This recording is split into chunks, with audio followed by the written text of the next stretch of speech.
Hello, Alfie. How are you doing? I'm all right. How are you, James? Yeah, very good, thank you. I've been told to be a bit more upbeat on this podcast, so I'm going to really try and get rid of my monotone Mancunian voice. Um, so, thanks for joining me on the podcast. Obviously, we had Adam on last time. Tell me a little bit about you and how you got into cyber and where you are today at ThreatSpike. Yeah, so I did computer science at university after being an area I was kind of always interested in and did well at school in my teenage years. The degree kind of covered everything to do with computers, really, and all the foundations, networking, software, hardware, operating systems. And towards the end, it got really practical. So we started looking at how things work in the real world, looking at the kind of problems that the technical solutions are made for. Hmm. And cybersecurity kind of stood out to me in that regard as an area where you had technical problems and people problems. So it looked like a really interesting way to solve interesting problems while also remaining technical. Mm. Um, and then I do quite a lot of offensive security in my role at ThreatSpike. So um, the way I found that was kind of through the hack SOC at my university and started downloading labs and breaking my own code and having a go at stuff like that.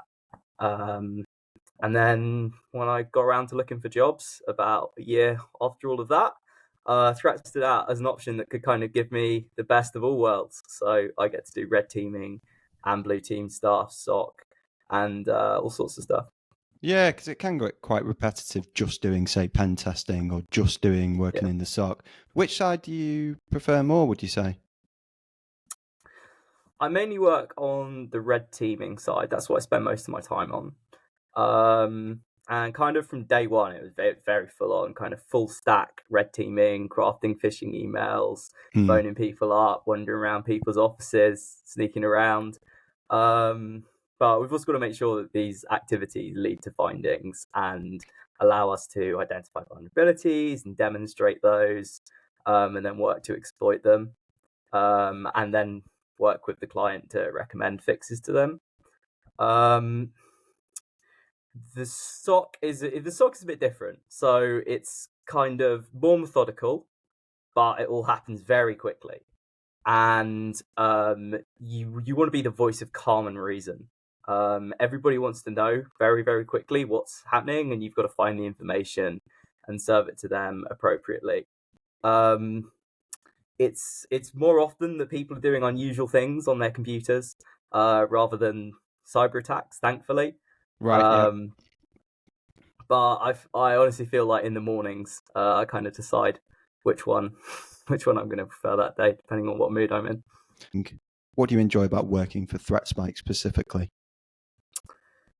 I feel like there's two parts to this. So the first is kind of doing that full stack of security activities, like I mentioned. So on the red teaming side, kind of doing everything from scratch. Um, on the blue team side, it goes further than just SOC. So we do threat hunting, little bits of incident response, all sorts of activities there. But then on the red teams, there's also lots of freedom. So I get to experiment, develop new methods, evaluate new intelligence sources, and see if they're any good. I try and do something different on like each of my red teams, and I sometimes toe the line a bit, be a little bit naughty if there's a chance it could result in a finding. Hmm. But I think foremost, everyone on the team is really switched on. They're all fighting hard, and everyone is kind of a subject matter expert in one or two different areas. So if ever we want to know more about that, we can go to that person, learn kind of straight from them.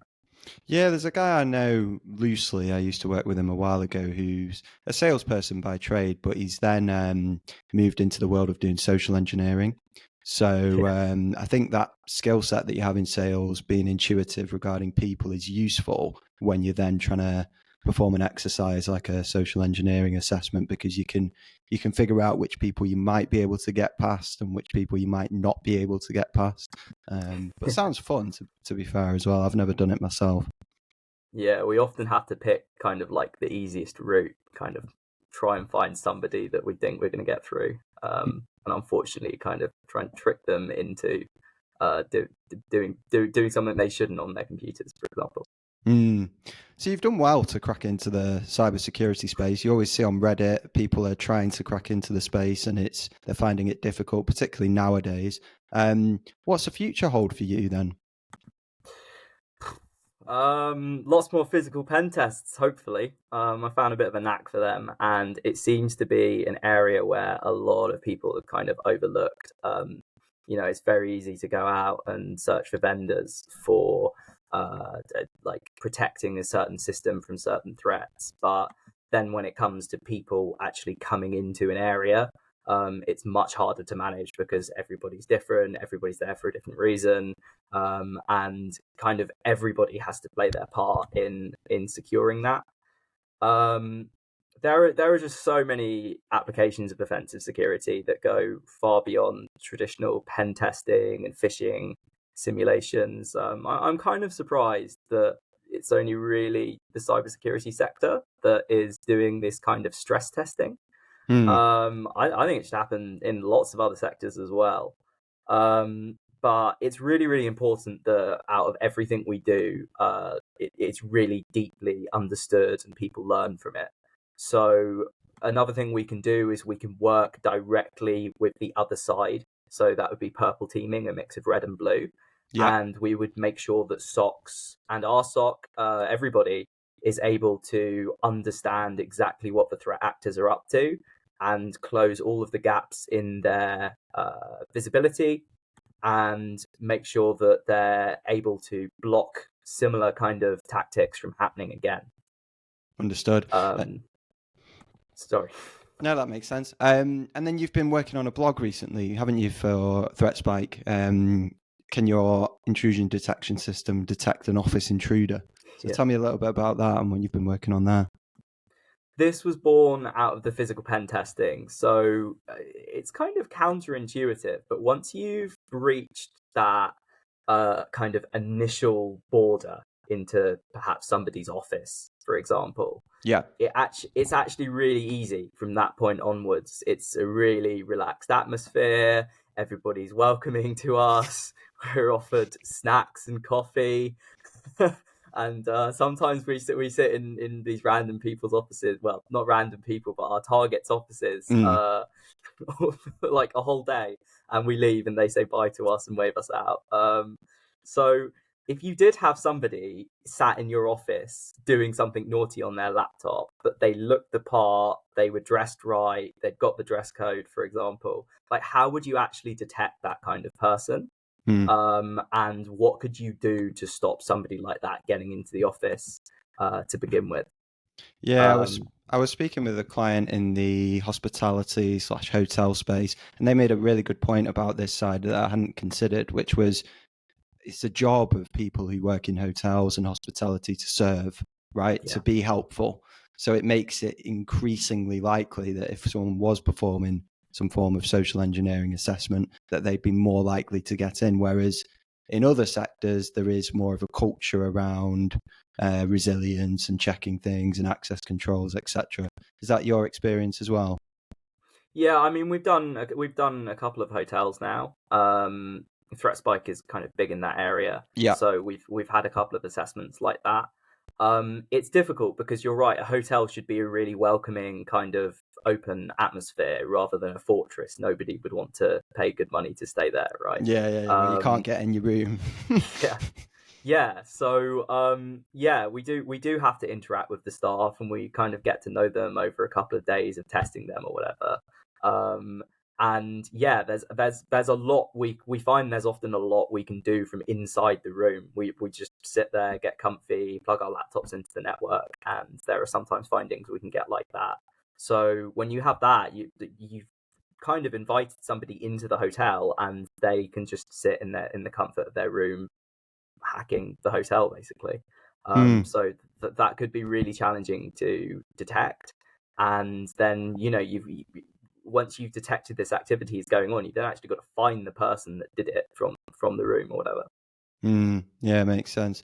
And obviously, I think as customers move more towards a continuous model of testing, red teaming, and that sort of thing, our commercial model around ThreatSpike Red has gone down really well with customers this year. We've seen a lot of customers just say it's a lot easier than having to scope out each test and define what's in scope and out of scope. It seems to have really suited our customers well. Yeah, a bit like what Adam said with the blue team side, it should just work out of the box. When we do a red team, we kind of just get given carte blanche to do whatever we want to that company, and we will just attack whatever we can find, basically. So they don't have to tell us where the limits are. They might put a couple of restrictions on us, like please leave the CEO alone. But aside from that, it's probably really easy for them. They just tell us to go and we go. Yeah, my personal view is that culture is probably the most important thing in terms of security. Whether it's board level, not really understanding the importance of it, or just culture in terms of, smaller businesses tend to be more agile, they tend to exchange things quicker, and that can help them make profit quicker, but also it creates problems for the business in terms of from a security perspective, right? Yeah, so employees can be like really good eyes and ears. They can kind of be the best monitoring system if they're reporting in to the security desk, like what they're seeing, if people are trying stuff on them, and then that's a really, really good source of intelligence because it's true to what they're actually facing on the front lines, right? But also boards do need to understand it, and we've been asked to do some quite interesting simulations recently of perhaps if a cyber event did get really, really, really out of hand and you had to call in the bigwigs, perhaps get the board in to deal with the fallout of it, and really make sure that they're prepared for that kind of worst case scenario. No, makes sense. So thank you very much for stepping up and joining. Have a great weekend and we'll speak soon. Yeah, speak soon, Jane. Thanks. Bye.